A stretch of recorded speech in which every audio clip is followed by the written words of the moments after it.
Thanks for learning more about ResNexus. In this video, we're going to go over how to get your QuickBooks set up within ResNexus.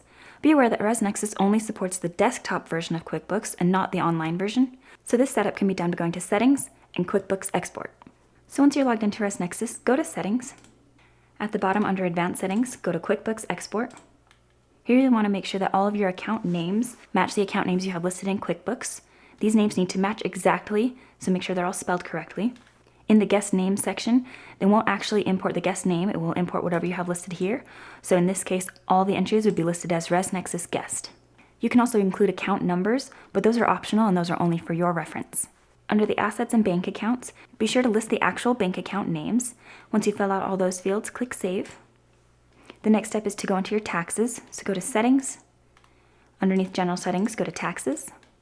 Here you'll want to make sure that your taxes match exactly what you have listed in QuickBooks, so make sure the percentages and the dates are all matched up, as well as the things that the taxes apply to. So if you click on a tax, you can view the details, and this will show you what the tax applies to. So you want to make sure that all of your taxes match exactly what you have in QuickBooks. Next, go into your retail items, so go to Settings. Under General Settings, go to Retail Items. By default, all these retail items will go into the retail category in QuickBooks, but if you have specific retail categories or sub-accounts, you can set those up by clicking on the retail item and then typing in a sub-account name. So your sub-account names would be the main name with a colon and then the sub-account. And this would also need to match up with what you have in QuickBooks.